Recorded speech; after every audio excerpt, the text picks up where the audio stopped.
शिक्षा मंत्री कंवरपाल गुर्जर से हमारे सहयोगी ओपी शर्मा ने खास बातचीत की।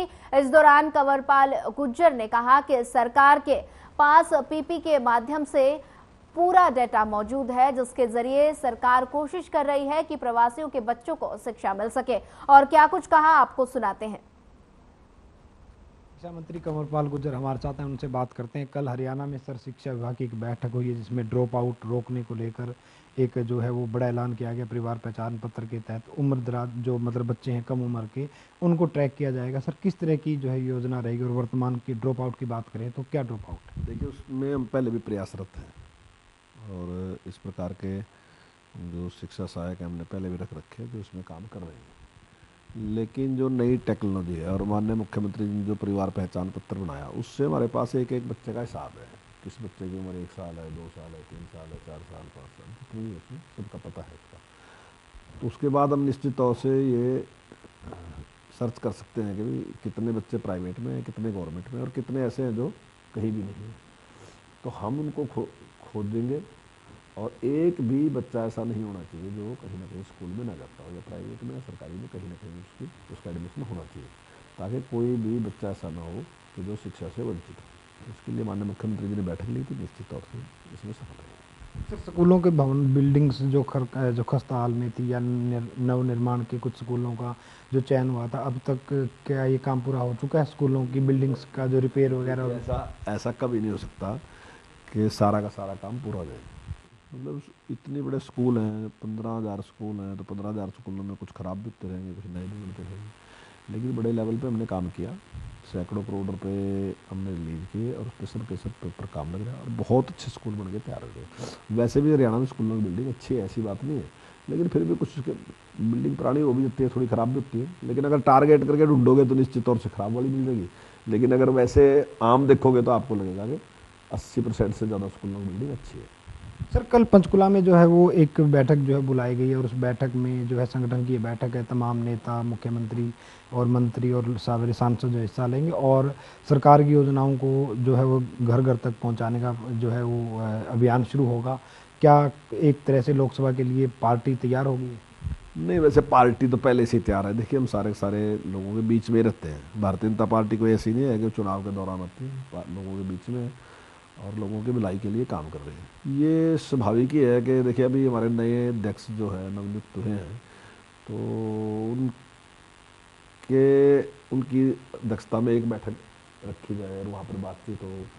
और आने वाले टाइम में ये जरूरी है कि हमारी अगर कोई कारगुजारी, अगर हमने अच्छा काम किया तो निश्चित तौर से जनता के लिए बताना ही चाहिए कि हमने ये काम किया, ये काम किया है। हम तो काम पे ही वोट मांगेंगे। हमारा जो मुद्दा है वो विकास है, विकास विकास और विकास, उस पर हम काम कर रहे हैं। और विकास में बिना किसी भेदभाव के विकास, रोजगार के मामले में बिना किसी भेदभाव के रोजगार, तो यही हमारा मुख्य मुद्दा है और उस पर हम काम कर रहे हैं। तो निश्चित तौर से जनता के बीच में जाएंगे। हम एक ऐसी शासन व्यवस्था लेके आना चाहते हैं जहाँ कहीं कोई ना ही तो सिफारिश होने की, ना ही कोई रिक्वेस्ट होने की किसी की कि भाई मेरा ये काम कर दो। मतलब जो जिसका राइट है उसको मिलना चाहिए ना। अब हमने आपके सामने है, हमने बीपीएल कार्ड बनाया कि उसके घर दे के आए। किसी ने हमारे पास एक ने भी अप्लाई नहीं किया कि मेरा बीपीएल कार्ड बनाओ। हमने आयुष्मान कार्ड बनाया, उसके घर दिया कि भाई आपका आयुष्मान कार्ड बनना चाहिए, ये हम आपके घर दे के दे रहे। अभी हम पेंशन है, जो पेंशन हम लगा के दे रहे उसको, हम उसके घर पर चेहरे पेंशन, उसको कोई फार्म भरने की जरूरत नहीं, कुछ नहीं। हमने देखा कि भाई इस किस उम्र है, तो अब जिसकी भी उम्र 60 साल से ऊपर रहते हैं, लगभग 98,000 से ज़्यादा लोगों की पेंशन अभी कुछ टाइम में लग गई। तो ये सिस्टम ऐसा ऐसा हम इस प्रकार का डेवलप करने जा रहे हैं कि आप एक बार ऑनलाइन अप्लाई करेंगे, उसके बाद आपको कोई ज़रूरत नहीं है कुछ भी करने की, वो सारा सिस्टम आपका काम अपने आप होगा।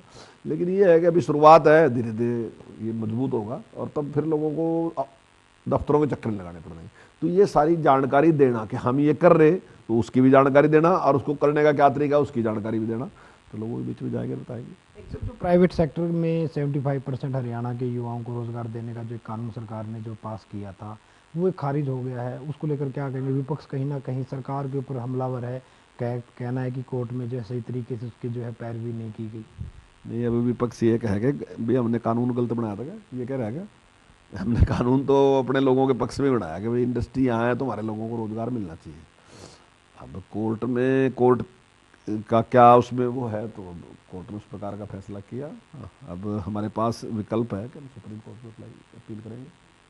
एक सर आखिरी सवाल ये है कि राहुल गांधी ने प्रधानमंत्री को लेकर कुछ बिगड़े बोल सामने आए हैं, चुनाव आयोग ने उनको नोटिस भी भेजा है। राजनीति में इस तरह के बयान को आप कैसे देखते हैं, क्या कहेंगे? बेहद गलत देखता हूँ मैं। वो तो माने प्रधानमंत्री जी के बारे में इस प्रकार के शब्दों का उपयोग किया, लेकिन मैं तो ये मानता हूँ कि आपस में भी इस प्रकार के शब्दों का उपयोग नहीं करना चाहिए। हम राजनीति कर रहे हैं, हमारी विचारधारा अलग है, हम दुश्मन नहीं है एक दूसरे के कि हम कुछ भी कहेंगे उसको। वो तो माने प्रधानमंत्री हैं, उनके बारे में तो खैर 1000 बार सोचना चाहिए कि हम क्या कहने लग रहे हैं, उस लेवल को भी हमने सोचना चाहिए। और मैं समझता हूँ कि अगर अमर्यादित भाषा का हम इस्तेमाल करेंगे, ये सबके लिए समस्या बनेगी, उनके जो करने वाला उसके लिए भी, जिसके खिलाफ की तो धीरे धीरे क्या होगा कि सब लोग उसी प्रकार की भाषा का इस्तेमाल करना शुरू कर देंगे। तो जो बड़े लोग हैं उनको पहले ही एक उदाहरण सेट करना चाहिए, ताकि उनको देख के लोग सीखेंगे, देखिए साहब ये कभी भी ऐसा नहीं करते। तो ये होना चाहिए। मैं आपको एक उदाहरण देना चाहता हूँ कि आप तर्क से अपनी बात कह सकते हो। मेरे ध्यान है कि जब मैं 2000 में एमएलए था और कृष्णपाल जी विधायक थे, तो वो सरकार के खिलाफ, हालांकि सरकार को हमारा समर्थन था, लेकिन फिर भी सरकार के खिलाफ काफ़ी वो आक्रामक रहते थे। पर मेरे ध्यान है कि इतने 5 साल में ना, 5 साल तो हम रहे नहीं, खैर हमने 9 महीने पहले रिजाइन कर दिया था, तो 4.25 साल में मेरे एक बार भी याद नहीं, यानी कि पूरे हाउस में इस प्रकार का माहौल हो जाता, लेकिन कभी एक शब्द भी निकला नहीं है, कार्रवाई से एक शब्द भी निकला।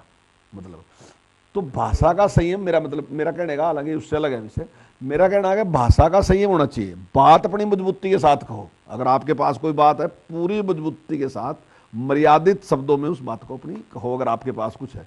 लेकिन अगर आप भाषा का इस्तेमाल गलत करते हैं तो आप तो खैर गलत ही हैं, पर आप एक उदाहरण भी गलत सेट करते हैं, तो आने वाले टाइम में दूसरे लोग भी उस प्रकार का शब्द इस्तेमाल करने लगे। ये बहुत खतरनाक बात है।